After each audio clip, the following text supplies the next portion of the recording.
Well, thanks for keeping it Citizen TV wherever you're watching us from in Kenya and around the world. We're still live from Nakuru County, county number 32, where the Sarova Woodland Spa and Hotel for a very important conversation. About an hour or so to go to World AIDS Day 2021. We're looking at the gains, what progress has been made, and also the challenges as well, as teen pregnancies and new HIV infections continue to be a challenge in this day and age. So a lot has happened, but a lot more needs to be done. The hashtag for tomorrow will be Let Girls Be Girls, Komesha Mimba za Utotoni. But for tonight, you can also use the hashtag Newsnight for this conversation, and the SMS line is 22422. We've switched the panel a little bit because we want to get different perspectives on this conversation around HIV. And so let me introduce my new panelists at this time. From the far left there, we have Antonio. Sir Antonio is how he wants to be referred to today. That's correct. Social behavior change expert. We'll be getting some insights from him on the same. Thank you, Sir Antonio, for joining us. Professor Lukoy Atuoli. Last time I was hosting him, he had a different title, but for today, we'll reference him as the chair of the Mathare Hospital Board. Thank you, Prof, for joining us. Thank you. Joyce Adhiambo, she has many titles. Community chairperson for HIV and STI. She's a researcher as well, and she's a sex worker, and she's ready to share her story here today on the program. Thank you for joining us. Thank you. At the front row there, let me introduce Ms. Angeline Siparo, who's the chair of the National AIDS Control Council, and we also have the CEO of the National AIDS Control Council as well, Dr. Masha, and I'll be hearing from both of them even as we continue. Continue tweeting, and I'll read some of your feedback as we continue with the broadcast. But Joyce, straight to you, I want to give you a minute. I know your story, we can be here for some time, but let me give you a minute, briefly share your story so Kenyans may understand what you've gone through and how bold you are today for sharing this with us. Yes, hello everyone. My name is Joyce Adhiambo Odhiambo, and I'm a sex worker who is living with HIV for the past 18 years, and I also have undetectable viral load. I'm a mother of 3, but I lost one of my sons through extrajudicial execution in 2018. In my past, it has not been a good story or a good journey because I got infected with HIV through my cultural norms and practices, because I lost my father in 1998, and then I was forced to have unprotected sex with a stranger in order to cleanse my family. So I did what I was advised by, we call them the elders in the family, and that all caused me to get infected with HIV.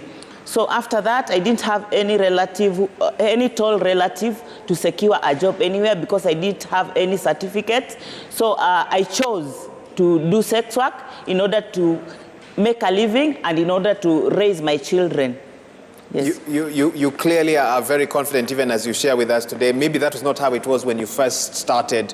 And I'm sure you get this question quite a bit. Some would ask, a very unfortunate series of circumstances led you to where you found yourself, and talk to us about the mental effect it's had on you and on many others as well. But also some may ask you tonight, with the lessons that you've now learned, would you choose another path given a different set of circumstances? Maybe just let us think into that. Basically, sex work is work, and I pay my bills through sex work. So I choose to be a sex worker because I pay my bills with sex work. But if I get another, a better opportunity, or I get some better cash to do a good business, remember I'm aging gracefully at the age of 50, and I might choose to exit from sex work and do another work. So if I get an opportunity, yes, I would. But right now, I'm still a very active sex worker. Tell me this briefly. Prof is nodding. I know he wants to come in as well. There are cases where young girls are, misled into sex work. They were told, this is what you're coming to do in Nairobi. They get here, they find they're doing other things. Then there are other young girls who find they're pregnant at a young age, abandoned by family, need to earn a living, feel that they are led that way. Talk to me about how many cases you hear of that. We should understand the difference between sex work and human trafficking. We should not conflict human trafficking and sex work. So those girls who are misled to come to Nairobi for greener pastures, I think it is also because of poverty, and that is why they still chip into sex work, or maybe they are being stigmatized or discriminated by the same people whom they they were depending on as breadwinners. So in my own perspective, when I started sex work, it was not the same because my self-esteem was very low. And through these organizations that are coming in, right now I work with Sex Workers Outreach Program as a community champion, and capacity building has actually raised my self-esteem and has also built my capacity. So as it has also given me so many platforms to speak about HIV and also help other people to come out from the stigma and discrimination that they've been facing. Remember, sex work is illegal in Kenya. That was going to be my next question, but go ahead. Go ahead, finish your point. Yes. For example, I'm a sex worker who is living with HIV, so we face double stigma and double discrimination. And even our children face stigma and discrimination from the same community that we live around with. Okay. Yes. Let me allow the other panelists also weigh in. Prof, thanks for finding time for us today. Anyone who's gone through what Joyce has gone through mentally, what sort of journey has their mind undergone? Stigma, learning to live with a new set of realities. Help us understand that. So there's a common thinking that people who go through potentially traumatic events, including sexual assault that has been described here very well, that they would ultimately experience certain mental changes that affect how they see the world around them. So this is true. But that's not always negative. So there's a proportion of people who would go through potentially traumatic events, including sexual assault, that would navigate that and come out with a different worldview that is more adaptive and that allows them to fit better and to function better. But there are those who will be more negatively affected, and they might develop trauma-related problems, including post-traumatic stress disorder, including depression, including substance-related problems, and so on. And exposure to continuous trauma of that kind, as well as a life of deprivation, a life of poverty, a life of, where you're not able to achieve your full potential, then leads you to make decisions that are relevant to the situation that you find yourself in. So events change us, either positively or negatively. Even though we perceive those events to be positive or negative, they also change how we see the world around us. They affect our sense of security, and I can imagine if somebody goes through the things that my colleague has gone through, that, how you see the world. You grow up with a sense that you're secure, you're safe, the world is predictable, there are things that you expect to get if you put in a certain amount of effort. And then this is disrupted by the decisions of other people who decide that because this has happened, then you have to go through a certain experience that you have no choice in, and that then changes how you see other human beings and how you see the world around you.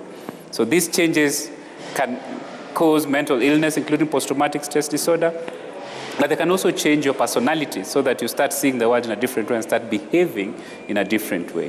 There are those who would say this evening, as we highlight how the challenge of teen pregnancies continues to be a problem in our society today, that if we could only discipline children better, we hopefully would have fewer cases of teen pregnancies, fewer cases of infections, and so forth. Is it that simple? So discipline is derived from a Latin word. And the Latin word discipline, it means to educate, to give knowledge, to train, to give a good example, and so on and so forth. In this country, too often, we have interpreted discipline to mean beating up people, literally, often using a weapon, which we call a cane, or slippers, or whatever it is that you choose as a weapon to hit another person. And the person you hit is often smaller, younger, weaker, or less powerful than you. And that is what we call discipline. And I think that is a complete misunderstanding of what discipline is. So the people who get beaten up in childhood experience what we call adverse childhood experiences. And adverse childhood experiences cause multiple problems, physical, psychological, and social, in the people who experience those adverse childhood experiences. Beating up a person who's weaker than you, especially a child whose mind is still developing, teaches them something. Everything a child goes through, they learn something.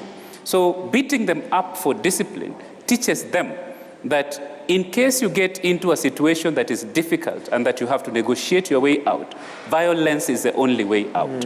In case you get into a situation where you have a person who's weaker than you, who's refusing to do the things you would like them to do, you need to beat them up in order for them to do what you want. What is the outcome? 20 years later, they get into relationships. Relationships often have mismatched expectations. I would like you to do this, I don't want to do it. Violence seems to be the only option that's open to me because growing up, I was taught that if I'm stronger than you, I can force you to do what I want by beating you up. This is the society we are creating by beating up our children for discipline. So because I am a parent, I have authority over you, I will beat you up to do what I want. Instead of convincing you to do it, instead of showing you the alternative so that you have a choice, I beat you up. If this is too personal question, you don't cane your children? I do not cane my children. I mean, it's a ridiculous thing. I'm a big person compared to my children. I mean, it's ridiculous that I carry a weapon and start hitting a baby. If we call them here today, they'll testify that they've You never can been call them. caned. I mean, one of them is in high school now. Okay. Very well disciplined in high school. Another one is in standard 8. He's doing very well. The other two are small, cheeky young boys who we play games with. I do not ever imagine carrying a weapon and running after my own children who are smaller than me and hitting them. What am I trying to prove? It's totally ridiculous. Hold on there, because we have a social behavior change expert sitting next to you. Is what he's saying, does it make sense? And should we look at that as we look at bringing up the next generation of young people, that there are different ways to get the message across to them? And he says there are different ways beyond caning. Yeah, there are different ways.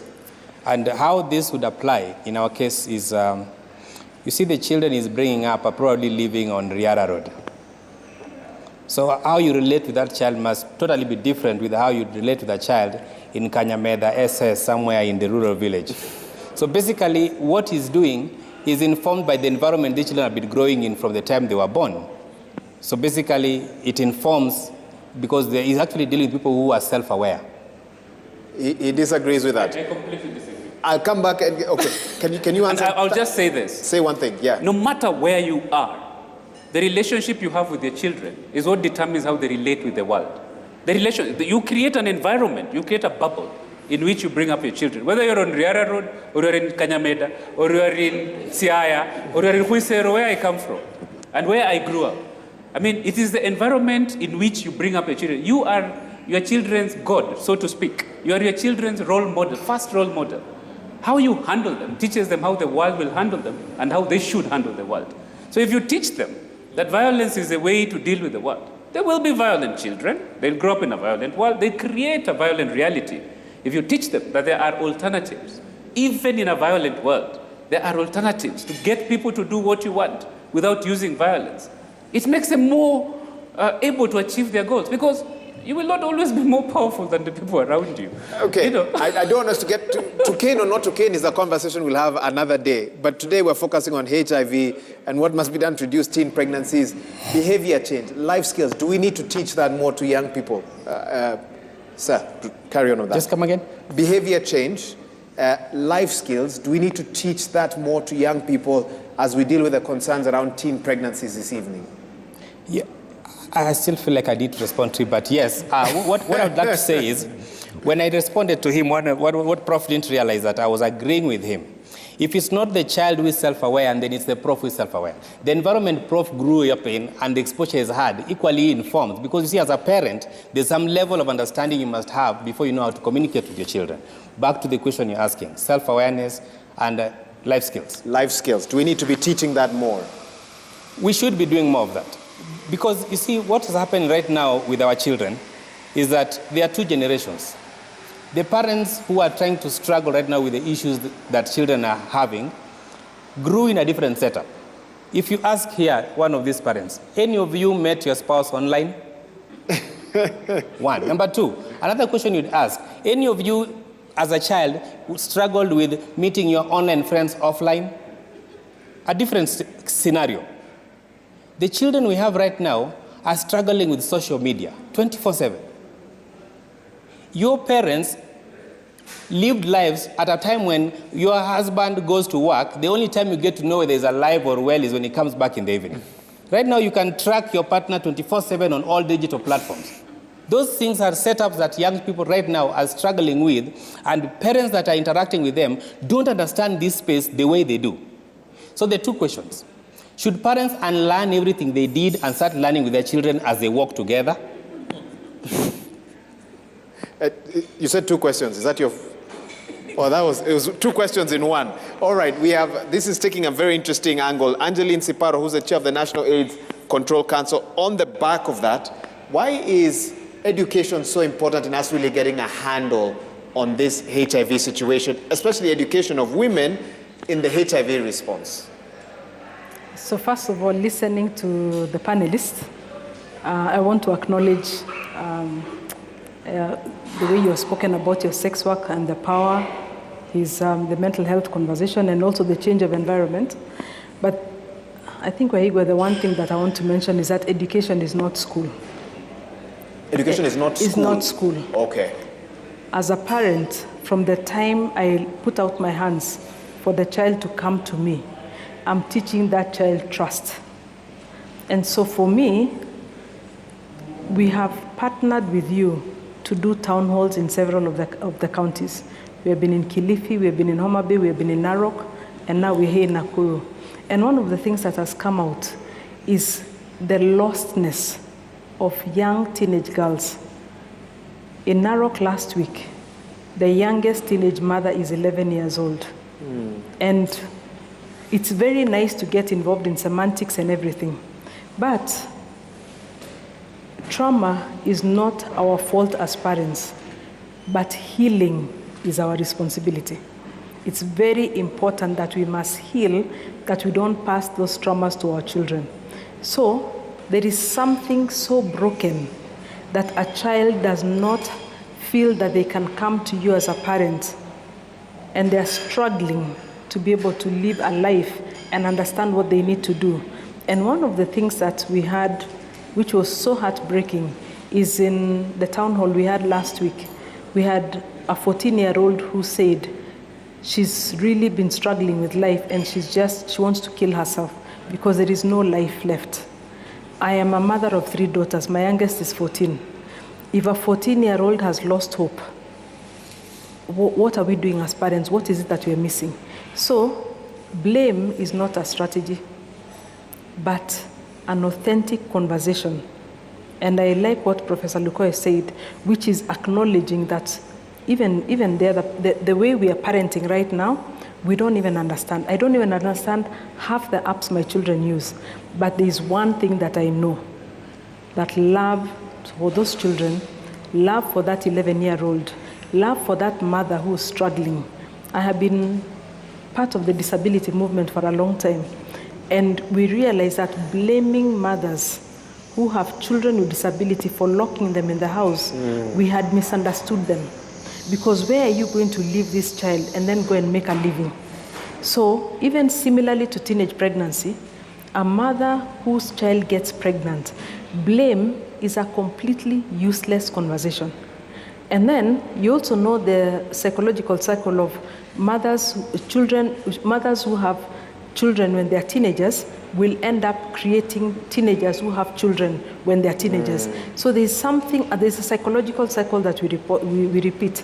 So my role is that within the National AIDS Control Council, in partnership with people who are doing mental health work, in partnership with people who are doing alternative livelihoods, is to break that circle so that our children do not repeat our trauma.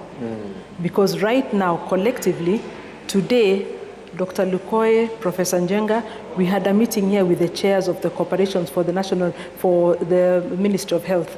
All 25 of us were here, from NHIF to KEMSA to the presidential appointee on mental health, and all of us agreed that there was something missing, and the key ingredient is providing mental health services. Because the task force on mental health went round, and there is so much trauma among Kenyans. Their level of depressions are very high. The level of just seeking. You know, right now, we are just one step away from snapping.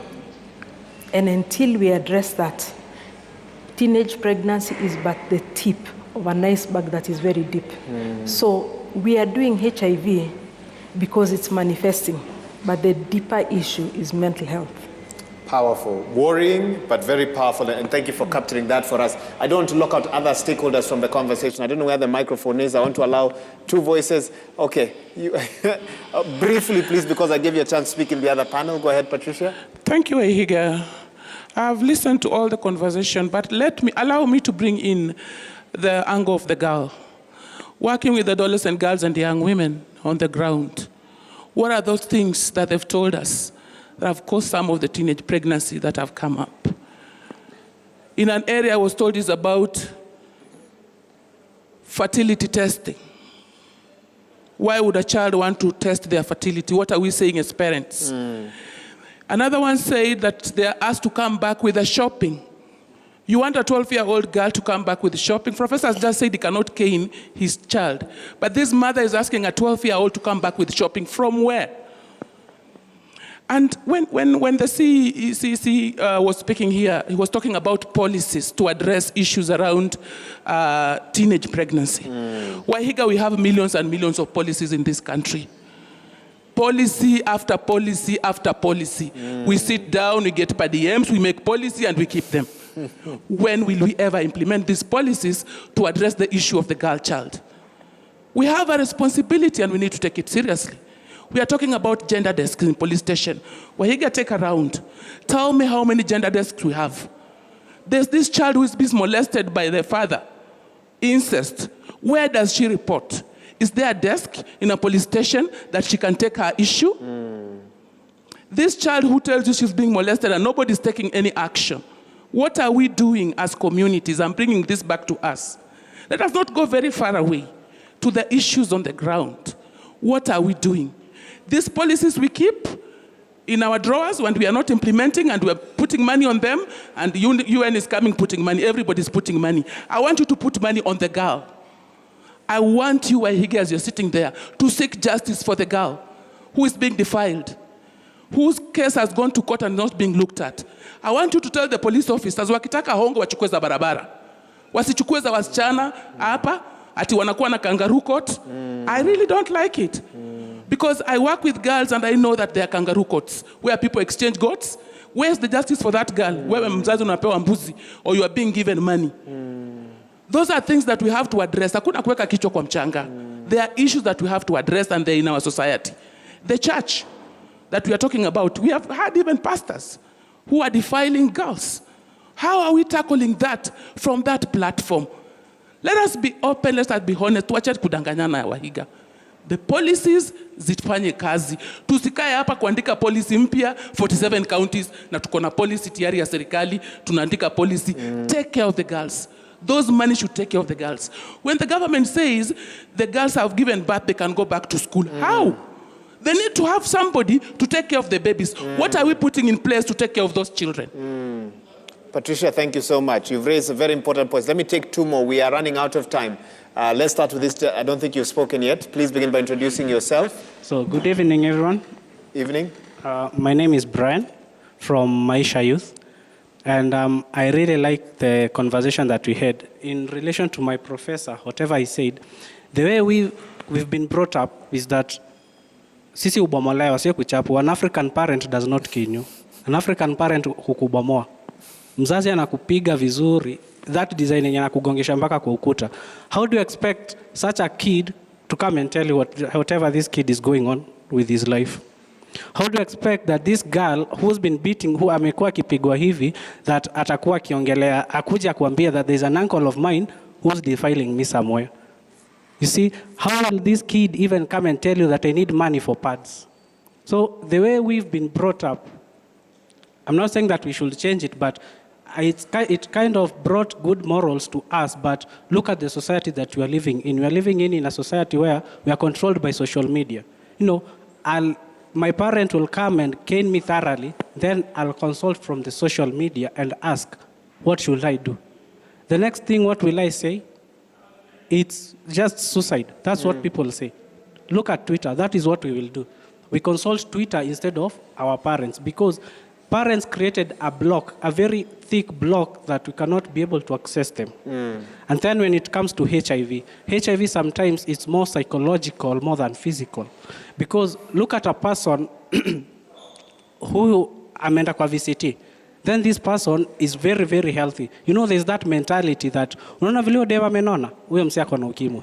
There's that mentality that is in the society. Let the society bring that mentality out and see that HIV is not all about being so much healthy. We've got skinny people who are negative. We've got fat people who are positive. Let us all remove these mentalities that we have. Okay. Yes. Thank you for that. In the interest of time, please make it a brief comment or question. Tafadhali. And you can just introduce yourself. I think, Waiga, you have said brief, but I want to say something that the issues we are talking about are social issues or socioeconomic issues. We can never address social issues using legal means. We must have an hybrid kind of our interventions. So my key thing is, even when we are all here and listening to us here, it is like we are reacting because of a situation, teenage pregnancy. We need to go back and do a deeper analysis and find what are the root causes of this, and we address the root causes. The biggest root cause is in our socialization. What they were talking about up there. If you may ask those gentlemen there and the lady there, and including yourself, if you have a boy child, you will go and buy for them a toy car, a gun. And when they play with the gun in your house, shooting left and right and center, you appreciate, have a good man, not knowing you are socializing this boy to be violent. Then you go and buy a doll to your girl. Yes? So when they move around, and you also buy for them some few things that they can use for cooking. And the mother will be very happy. My girl is growing to be a woman. You are socializing. You are already dividing the roles. Those are gender roles.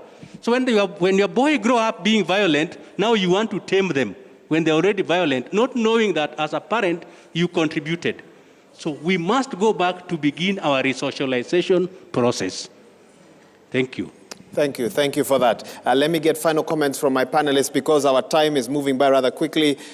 Joyce, let me read a tweet here. Mureithi Kelvin, in response to what you shared with us about what you went through when you were younger, they say some of these toxic cultural practices largely contribute to an increase in cases of GBV and ultimately lead to new infections, plaguing the whole effort made towards curbing new HIV infections. Joyce, I'm sure that's a response to what you said a bit earlier on. For our viewers who'd ask this evening, it's very unfortunate what Joyce went through. But I'm surprised that you still choose to practice as a sex worker in an industry that is by and large unregulated. So many things could go wrong there. For those who would ask, why does she still pursue that when she clearly looks like she could do something else? What would you say to them? You've mentioned your children. Would you want them to follow a similar path? What would you say to those who have those questions this evening? Waiga, I've been struggling to ensure that I put my girl in school and she pursue her career. And right now, my girl has just finished her university and she's going to graduate this year. So I wouldn't wish my daughter to be a sex worker like me. I'd wish her to be a doctor, a nurse, or a journalist like you. By this, she's pursued mass communication and journalism.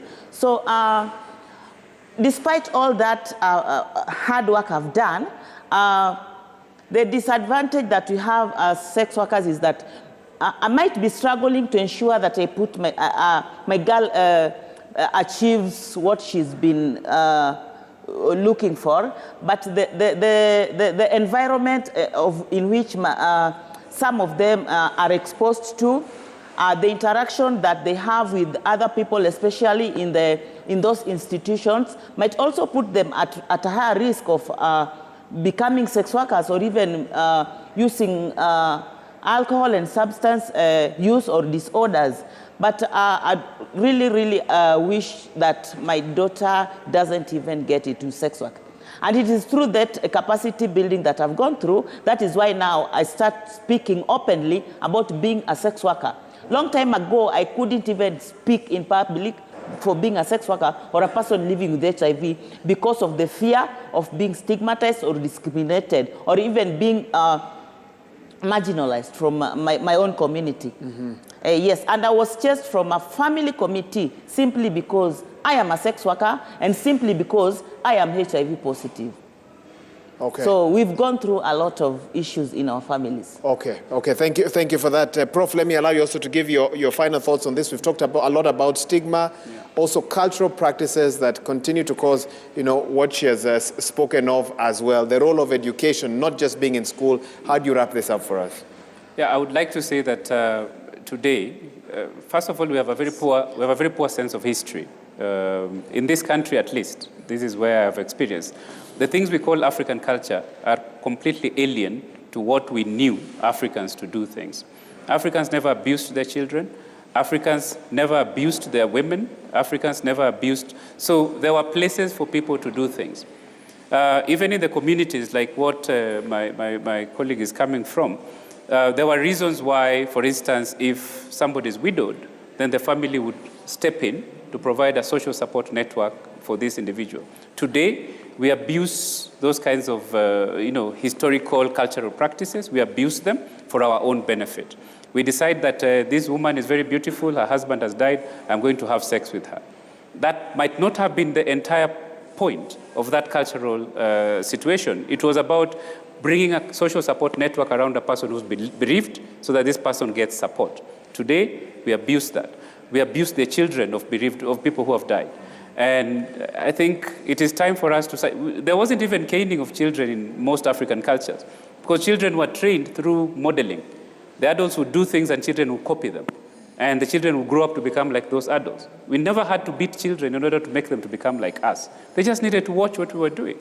But after colonialism and the introduction of the cane in the formal education system, in jails, in the prisons, in military, in the police, there is now a common narrative among Kenyan Africans that the African brain is not in the head, but is in their behind. And so it has to be beaten so that this is a colonial racist trope that was introduced by the British who came to rule us. And now we have appropriated it and is our own.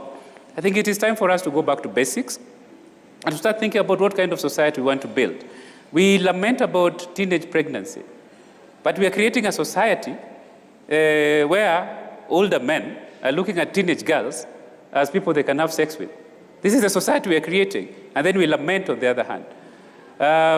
Teenage girls who are poor, who do not have access to resources, we look at them as easy prey. We give them a few shillings and we want to have sex with them. When they get pregnant, we turn on the other side and say, why are our children getting pregnant? It's totally ridiculous. We have to go back to basics. We have to think about the kind of society we want to build, and we have to start building it from the beginning. When we start giving back to children, we have to think about what world we want them to live in and start building that world today. Thank you. I think you've captured that quite well. Sir Antonio, on the back of that, a simple Google search will give any young man or woman today all the information they need on HIV infection and teen pregnancies. And yet, we are still seeing young people engaging in risky behavior. From a social behavior change perspective, why would you say that is, and what do we need to be thinking about this evening as your final comment? Well, what I would like to say first, social behavior change communication as a theory has been in existence from the early 80s, and it has worked. Now, the challenge that is coming right now is that times have changed.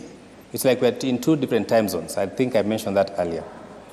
However, what I would like to encourage us to do as parents or people in places of influence is to understand that before we even try to talk to our young ones to change, we need to ask ourselves, do they even know who they are, these young people? Because they're changing from what? Most young people do not understand who they are. So if we can be able to first help them to know who they are, what their objective is, and what the purpose for their life is, then quickly they'll be able to themselves initiate the change that they want for themselves. For instance, if a young person knows they want to be a doctor, what does it take to be one? What do you need to remove or eliminate or add to be able to reach that purpose? Then there's need now to effect change. But if that is not defined for them, there'll be no change. That's one aspect to look at it. Another case in point, when you look at young people here and the conversation about condom, which is very key for me because I'm passionate. I've been driving a project called 10 Million Condom Campaign, where we engage young people in different universities not because we know they want to have sex and we give them condom, but because we understand that is a new way of having to start a conversation with young people. If you ask a young person in a university right now, between HIV, STI, pregnancy, and missing marks, what is the worst that scares you? I have asked this in different universities. I would say pregnancy or missing marks. Missing marks. Missing marks is Most number girls one. have missing marks as one of the issues they're scared most. Okay. Which basically means if a lecturer chose to deny them marks, they're willing to compromise with their body. If two people here today, a couple, their fear was pregnancy, and they're able to get contraceptives, coil, and eliminate that, then what is the drive for them to use condom? So when we talk about behavior change, then we need to rethink even messaging. What messaging have we had all this entire period when it comes to condom conversation? It has been that if you use condom, it will prevent HIV, it will prevent STI, it will prevent pregnancy. But this young person, their only concern is pregnancy, and they have eliminated that. They have no drive for that. So back to behavior change, what we need to do going forward is to come up with new messaging. New messaging, for instance, in the case of condom use. Human beings are known, like other mammals, to have sex for pleasure. We have young people out there who have made a conscious choice to decide to have sex. So do you discuss with them chastity and abstinence when they're actively having sex already? In 2019, we had statistics here. 399,028 pregnancies were registered in Kenya. 28%, 10 to 19, which is amounting to 111,700. In that same year, NAC stated very clearly that 41,000 new HIV infections were registered. 42% young girls and women, adolescents, who are between 15 and 24. Are we going to pretend we're not seeing those and continue driving an agenda where we are pushing one message that leaves out this entire block of young people? That's your challenge to Kenyans this evening. So how we achieve that is by going briefly. back to the drawing board and asking, and mostly people would want to ask is, what do we need to do right? Or what have we done right? Or are we actually on the right track so far? Okay. I feel like parents have failed their children. I feel like social influencers have failed their children. And when I say social influencers, I mean people in the creative industry, the mainstream media, the religious organization. Mainstream media, we are here discussing World AIDS Day now. After now, what next? We'll wait until the next World AIDS Day. And we have this conversation every time. Why is it that it becomes special for you to discuss AIDS today only, and then after this, you go back to other things? AIDS does not exist on 1st December. It is there in January, and it's been there for 37 years. The CEC sat here and said he is thinking it's about time they came up with resources for promotive care. Yes. He is thinking 5 years later, they're finishing. Why is he thinking? Good. Please, final comment. What I would like to say is the policymakers should also then, as I'm concluding, involve young people. Okay. And when I say involve young people, I don't mean go to the grassroots, talk to them, and come back and pick the points that you think taste good in your mouth. Yes. I want you to involve them by bringing them to the table, empower them, train them to be able to now to articulate themselves so that they can come up with homegrown solutions in the table when you're doing policy. Okay, we'll have to leave it there. Thank you so much for that. Briefly, please, we'll be out of time. We have all HIV prevention interventions like correct and consistent condom use, PrEP and PEP. We also have the recent undetectable is equals to U is equals to U. So my biggest challenge is where is the gap? Because as a sex worker living with HIV, I have all these interventions.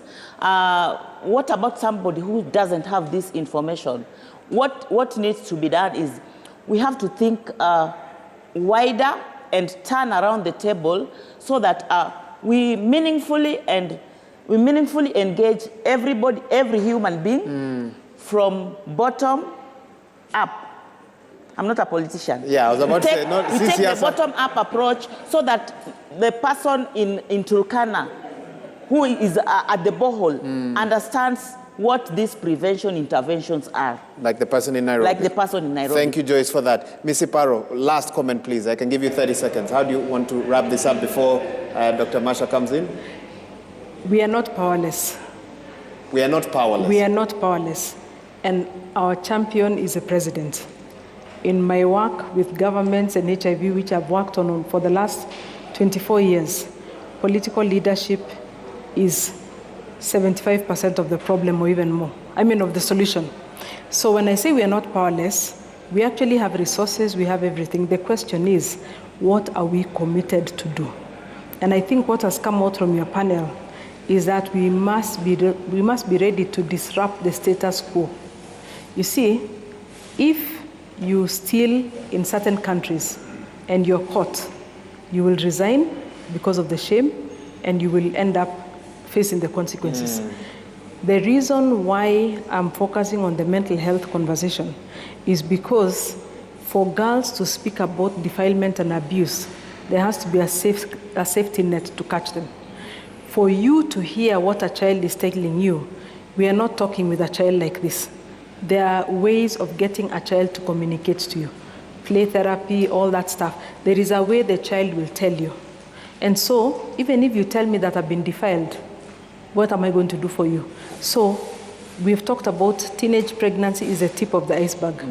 So, the commitment, and I agree with you that HIV is not a one-day affair, but we have seen resources on the table. We have seen President Uhuru Kenyatta become the champion for young people and adolescents. We have seen an increase in terms of resources that have gone to making sure that teenagers can be able to find a safe space. Even the conversations I'm talking where someone comes and says, I am pregnant, I'm living with HIV, I don't know what to do.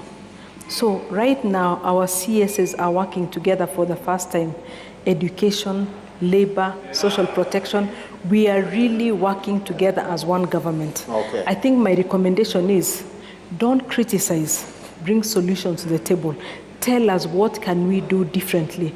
And I can tell you for sure, my boss, the president, is committed. Okay. And we are committed in making sure that we make a difference. Okay, thank you for that. Dr. Masha, I'm going to give you the last word on this. Thank you very much. I think what we're talking about is choices, that we must increase the number of choices people have. It's not a uniform conversation. What somebody in Turkana may require is not what somebody in Homa Bay requires. So we need to increase the choices that we provide people to be able to have this conversation around prevention. Then the other element that has come out clearly, of course, is the other dimensions that we are leaving behind, the mental health issues, and how then we become more practical and systematic in how we actually do a plan for our children. There is also a conversation coming out clearly. As a country, we cannot continue having conversations about my daughter has finished school, my son has finished school, I don't know where they're going. I think we have to be proactive as a government, as a people, and start thinking about planning for transition for children. Because if we do not do that, then we begin to have conversation about they get pregnant, and they again have another cycle of poverty. The other element that has come out clearly is the element of violence, and we've had this conversation over and over. Patricia just said something, that indeed, where communities sit themselves and feel very powerless, that they cannot do anything, even at that setup. And the question is, if a community can feel powerless, no matter what another person does, then that community is not able to change. So we need to also begin having conversations in the grassroots that everybody has some form of power. Even the girls, we must not forget, the girls, some of them have the agency. And they must be redirected, because there's a girl who is having sex because she wants to move from a Nokia to an iPhone. There's another one who is having transaction sex because of airtime. So this parent who bought a phone never bought the airtime. And these are studies documented. So the conversations are not uniform. They have to be differentiated according to the situation of each individual, but most importantly, we must provide the choices. The choices people need to have to be empowered, if they are living with HIV, to live positively, and most importantly, to have the tools of prevention in their hands. Thank you. Thank you, Dr. Ruth Masha, and thank you to each of my panelists. I think you can give yourselves a round of applause. A complicated discussion that maybe an hour and a half. We've actually gone overboard, may not have been sufficient time for, but I think we've tried to touch on a bit of everything. Let me thank each of the guests. Dr. Ruth Masha, CEO, National AIDS Control Council, plus Ms. Angeline Siparo, the Chair of the National AIDS Control Council. Thank you for your time. Here with me at the front, we have Joyce Adhiambo. Thank you for lending your voice to this conversation. She's a community champion for HIV, STIs, a researcher and a sex worker. Professor Lukoya Twoli, the chair of the Mathare Hospital Board, and also Sir Antonio. We will not look at his government name this evening. Social behavior change expert. And to everyone else who has lent their voice to this conversation, thank you so much. Let me read one tweet here. We have a Kat Gombe who says, very passionate sentiments from Patricia Acero. We have many policies that need to be fully implemented and improved in the process as compared to developing new ones every now and then. Okumu Oscar Omondi, you say, you're very happy with the conversation. You've learned a lot from a team and you'd like to contribute your services as a psychologist. We'll have that offline. While Marianne Waweru quoting a message here from Chair Siparo that in Narok County right now, the youngest mother is 11 years old. That is unacceptable, and as a society, we are all responsible. We need to ensure that that becomes a trend of the past this evening. Remember, for the conversation moving even into tomorrow, the hashtag is Let Girls Be Girls, Komesha Mimba za Utotoni. And I know this is a conversation we'll be having tomorrow, and tomorrow is actually about 20 minutes away or so. As the world marks World AIDS Day here in Kenya, those are the issues that we need to be addressing as a society, and we certainly hope all the stakeholders, including the ones in this room, have been listening to this whole discussion. Well, on behalf of the whole team that's made this broadcast possible this evening, special edition of Newsnight live from Nakuru County, county number 32. We're actually at the Sarova Woodlands Spa and Hotel. Thank you for tuning in. Our sign language interpreter this evening has been Wilson Mushora. We also had sports brought to you by Mokami Wambora. On behalf of the whole team here, led by Robert Karanja, thanks for having tuned in. We appreciate your audience. We've kept you awake till late. You can go and get some rest. Tomorrow is World AIDS Day. Lots to talk about, lots to focus on, and we'll be live in that event happening here in Nakuru County. So make sure you keep it Citizen TV for that. Well, my name is Wahiga Mohora. It's been a pleasure having a very important conversation. Today we kept away the politics to focus on national issues. Thank you for having tuned in. Have a good night. Stay safe. We'll see you soon. Goodbye.